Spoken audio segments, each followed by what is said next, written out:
Hi hello friends, welcome back to our channel. ನಿನ್ನ ಜೊತೆ ನನ್ನ ಕತೆ ಒಂದು ಸೂಪರ್ ಡೂಪರ್ ಸಂಚಿಕೆ ನೋಡ್ಕೊಂಬರೋಣ. ಸಂಚಿಕೆ ನಿಜವಾಗ್ಲೂ ತುಂಬ ಚೆನ್ನಾಗಿದೆ.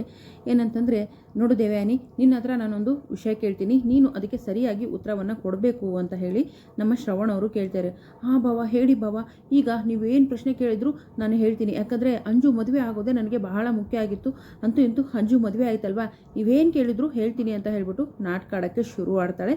ಶುರು ಮಾಡಿದ ತಕ್ಷಣ ಇಲ್ಲಿ ನಮ್ಮ ಇವರು ಶ್ರವಣವರು ಕೂಡ ಕೇಳ್ತಾರೆ, ಅಲ್ಲ ಈ ರೋಸಿ ಮತ್ತು ರಮಣು ಫ್ರೆಂಡ್ಸ್ ತಾನೆ ಅಂದಾಗ, ಅಲ್ಲ ಬಾವ ಈ ಫೋಟೋ ನಿಮ್ಗೆಲ್ಲಿ ಸಿಕ್ತು ಅಂತ ಕೇಳ್ತಾರೆ. ನಮ್ಮ ಇವ್ರು ಹೇಳ್ತಾರೆ, ಯಾರು ನಚ್ಚಿ, ಮಾವನ ಫೋಟೋಕ್ಕೆ ನಮಸ್ಕಾರ ಮಾಡಬೇಕು ಅಂತ ಹೋದಾಗ ಅವ್ರ ಹಿಂದೆ ಆ ಫೋಟೋ ಹಿಂದೆ ಇತ್ತು ಅಂತ ಹೇಳಿದಾಗ, ಯಾರು ಇಷ್ಟು ದಿನ ಯಾವ ವಿಷಯನ ಮುಚ್ಚಿಟ್ಟಿದ್ನೋ ಆ ವಿಷಯ ಗೊತ್ತಾಗ್ಬಿಡ್ತಲ್ಲ ಅಂತ ಮತ್ತೆ ಡವ್ ಮಾಡೋಕ್ಕೆ ಶುರು ಮಾಡ್ತಾರೆ. ದೇವೇನಿ ಏನು ಹೇಳ್ತಿದ್ಯಾ ನೀನು ಅಂತ ಶ್ರವಣ್ ಅವರು ಹೇಳ್ತಾರೆ. ಹೌದು ಬಾವ, ಏನಂತಂದರೆ ಅವ್ರದ್ದು ಬರೀ ಸ್ನೇಹ ಆಗಿರಲಿಲ್ಲ, ಸ್ನೇಹ ಆಗಿದ್ದರೆ ಚೆನ್ನಾಗಿರ್ತಿತ್ತು, ಅದಕ್ಕೂ ಮೀರಿದ ಸಂಬಂಧ ಅವ್ರದ್ದು ಅಂತ ಹೇಳ್ಬಿಟ್ಟು ಹೇಳ್ತಾಳೆ. ಈಗಾಗಲೇ ಒಂದು ವಿಡಿಯೋನ ನಾನು ಅಪ್ಲೋಡ್ ಮಾಡಿದ್ದೀನಿ, ದಯವಿಟ್ಟು ನೋಡಿ ಸಂಪೂರ್ಣವಾದ ವಿಡಿಯೋ. ಏನಂತಂದರೆ ಮತ್ತೆ ಏನಪ್ಪ ಅಂತಂದರೆ ಇಲ್ಲಿ ಹೇಳಿದಾಗ, ಅಲ್ಲ ಈ ವಿಷಯ ನಮಗೆ ಕೇಳಿಲ್ಲ ನೀನು ಅಂತ ಶ್ರವಣ್ ಅವರು ಹೇಳ್ತಾರೆ. ಶ್ರವಣ್ ಅವರು ಹೇಳಿದಾಗ, ನನ್ನ ಒಂದು ಸಂಸಾರನ ನನ್ನ ಗಂಡನ ಮಾನ ಮರ್ಯಾದೆನ ನಾನೇ ತೆಗಿಲ್ಲ ಬಾವ ಅಂತ ಹೇಳ್ಬಿಟ್ಟು ಮತ್ತೆ ನಾಟಕ ಆಡೋಕ್ಕೆ ಶುರು ಮಾಡ್ತಾಳೆ. ಅಷ್ಟೆಲ್ಲ ಹೇಳ್ಬೇಕು ಅನ್ನೋಷ್ಟಾಗಲೇ ಮತ್ತೆ ಇದು ಡ್ರಗ್ ಮಾಫಿಯಾದಲ್ಲಿ ಸಿಕ್ಕಾಕೊಂಡ್ಬಿಟ್ರು, ಮೆಡಿಷನ್ ಮಾಫಿಯಾದಲ್ಲಿ.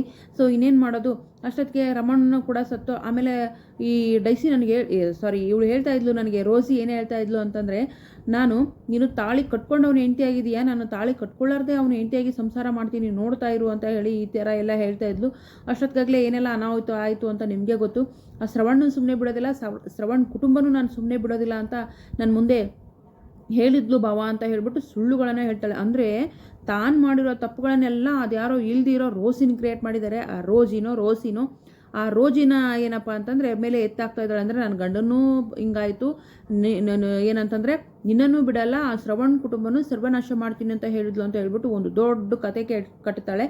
ಕತೆ ಕಟ್ಟಿದಾಗ, ಹೌದಾ ದೇವಯ್ಯನಮ್ಮ ಅಂದಾಗ, ಹೌದು ಏನೋ ನನ್ನ ಸುತ್ತ ಏನೋ ನಡೀತಾ ಇದೆ, ಯಾರೋ ಬೇಕು ಅಂತಲೇ ಮಾಡಿ ಎಲ್ಲ ನನ್ನ ತಲೆಗೆ ಕಟ್ತಾ ಇದ್ದಾರೆ ಅಂತ ಹೇಳ್ಬಿಟ್ಟು ಎಕ್ಸ್ಟ್ರಾಡಿನರಿ ಡ್ರಾಮಾಗಳನ್ನು ಆಡೋಕ್ಕೆ ಶುರು ಮಾಡ್ತಾಳೆ.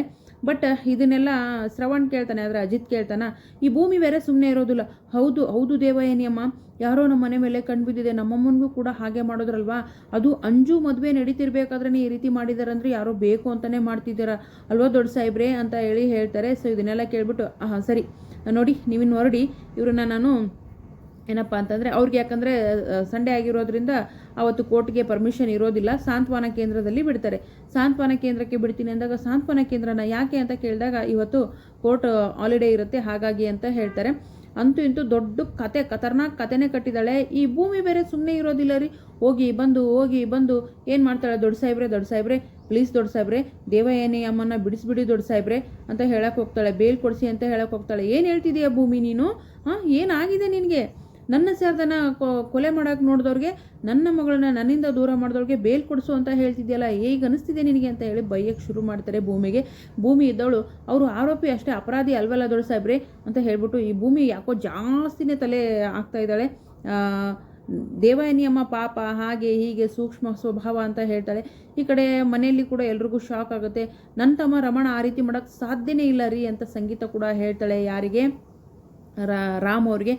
ಈಗೇನೋ ನಡೆದಿದೆ, ಆದರೆ ಭೂಮಿ ಮಾತ್ರ ದೇವಯ್ಯನನ್ನ ಬಿಡಿಸಿ ಬೇಲ್ ಕೊಡಿಸಿ ಅಂತ ಹೇಳ್ತಾ ಇದ್ದಾಳೆ. ಹಾಗಾದರೆ ಬೇಲ್ ಕೊಡಿಸ್ತಾರಾ ಇಲ್ವಾ ನೋಡೋಣ ಮುಂದಿನ ಸಂಚಿಕೆಯಲ್ಲಿ. ವಿಡಿಯೋಗೆ ಒಂದು ಲೈಕ್ ಮಾಡಿ, ಚಾನಲ್ ಸಬ್ಸ್ಕ್ರೈಬ್ ಮಾಡಿಕೊಡು, ದಯವಿಟ್ಟು ಸಪೋರ್ಟ್ ಮಾಡಿ. Thank you so much. Bye.